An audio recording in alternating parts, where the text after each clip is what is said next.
Hello student, this is the question we have to find centroid of L section. Suppose मैं मान लेता हूँ जो डिस्टेंसेस हमें गिवन है उनकी वैल्यू लिख लेते हैं. सपोज ये जो डिस्टेंस है ये मैंने जान के दो कलर में रखे हैं भी आपको इजीली समझ में आ जाए. एक ये डिस्टेंस है और एक ये डिस्टेंस है. ये तीन डिस्टेंस हम अलग अलग लिख लेंगे.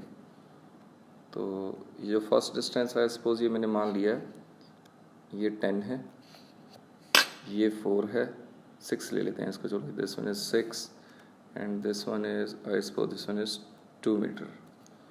जरूरी नहीं है मीटर में हो, ये इसका साइज़ बहुत छोटा भी हो सकता है. ये ऊपर वाले का भी मैंने 2 मीटर ले लिया. चलो सर ये ठीक है. पहले तो हमें सेक्शंस के जो लेंथ्स हैं उनके बारे में पता लग गया. तो अब हम सबसे पहले जब हमने सेंट्रोइड फाइंड करना होता है सबसे बेसिक मेथड होता है पहले आपने जैसे ट्राइंगल है तो ट्राइंगल के सेक्शन बना लो, रेक्टेंगल है तो रेक्टेंगल के सेक्शन बना लो. तो ये दो रेक्टेंगल बन रहे हैं तो हम इसको यूँ करके यूँ जैसे भी ज्वाइन कर सकते हैं. मैंने इसको यूँ करके यूँ ज्वाइन कर लिया. तो मैंने दोनों सेक्शन का नाम रख दिया. मैंने बोला ये सेक्शन 1 है सर और ये सेक्शन 2 है. दोनों सेक्शन के नाम रख दिए. फिर जो भी जैसे रेक्टेंगल का क्वेश्चन होता है वो इजी होता है. रेक्टेंगल के सेंटर में जाके आपने मार्क कर देना. तो मैंने सबसे पहले यहाँ पर इसके सेंटर पे मार्क कर देना. जैसे मैंने इसके सेंटर पे मार्क किया ऐसे इसके सेंटर पे मार्क कर दिया. सिमिलरली ये जो ट्राइंगल है रेक्टेंगल है ये वाला रेक्टेंगल इसका जो सेंटर होगा वो यहाँ पर होगा. अब आपने इस पूरा रेक्टेंगल नहीं लेना, ध्यान से सुनो.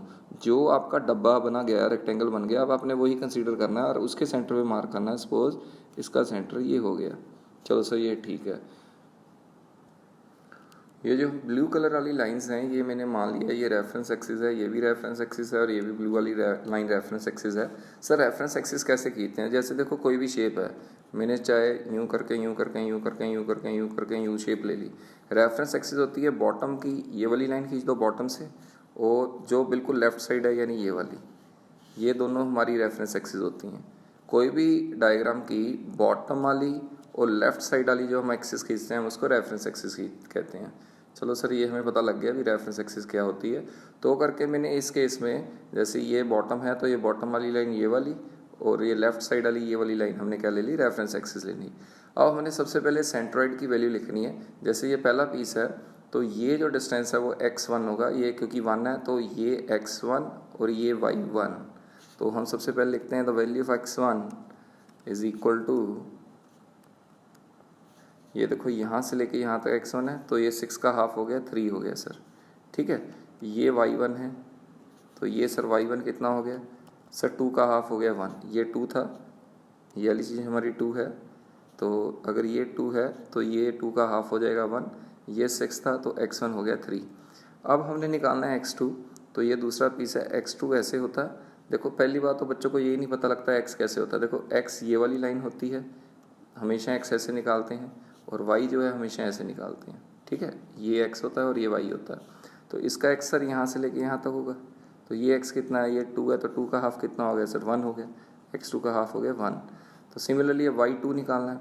अब y2 में बच्चे गलती कर देंगे. देखो y2 जो डिस्टेंस है वो ध्यान से देखना है, ये इसका हाफ नहीं है. देखो इसका सेंट्रोइड मुझे भी मालूम है, इसका सेंटर ये है, लेकिन y2 यहाँ तक नहीं होता. y2 यहाँ से लेके बिल्कुल नीचे तक होता है. रेफरेंस एक्सिस तक डिस्टेंस लेना. देखो इसका तो रेफरेंस एक्सिस ब्लू लाइन तक था ही, इसका भी ब्लू लाइन तक है x, इसका भी ब्लू लाइन तक है x, इसका y भी ब्लू लाइन तक जाएगा. यानी यहाँ नहीं रुकना आपने. कई बच्चों ने कह देना सर देखो ये 2 है और ये पूरा 10 है यानी ये हो गया 8. ठीक है. तो हम इसको लिख लेते हैं 8 है तो ये हमारा 8 हो गया. तो बच्चों ने कह देना सर 8 का हाफ कर दीजिए, 4 आ गया इसका आंसर, जबकि 4 नहीं है. देखो मैं तो वही बताना चाह रहा हूँ, यहाँ से लेके यहाँ तक का डिस्टेंस 4 है लेकिन आपने यहाँ तक नहीं, आपने नीचे तक जाना है. तो ये देखो इसका हाफ 8 का हाफ हो गया, ये हो गया 4, यहाँ से लेके यहाँ तक 4. नीचे कितना है 2, 4 और 2 कितना हो गया 6, यानी y2 हमारा आ गया 6. ठीक है. तो ये y2 ही देखने वाली चीज़ थी. आपने यहाँ से लेके यहाँ नहीं रुकना, बिल्कुल नीचे तक जाना. y2 6 आ गया. तो सर अब सेंट्रोइड निकालने का क्या मेथड? वो तो बिल्कुल सिंपल है. आपने जब x सेंटर ऑफ मास निकालना है तो फॉर्मूला है a1 x1 plus a2 x2 upon a1 plus a2. This is the formula. Sir area 1 कितना है? एरिया 1 देखो ये पहला पीस है, पहले पीस का जो एरिया है वो है ये है 2 और ये है 6. 2 6 या 12 लेंथ इंटू ब्रेड्थ तो सर ये तो बड़ा इजी है, 12 डाल दीजिए यहाँ। अब A2 बताइए सर, A2 कितना है? A2 देखो ये दूसरा पीस जो है वो ये रेड डब्बा है ये वाला, तो ये साइड है 8 और ये है 2, यानी 8 2 जाइए कितना हो गया सर? ये हो गया 16, तो हम इसको 16 लानेंगे। A1 A2 आ गया, X1 X2 Y1 Y2 आ गया।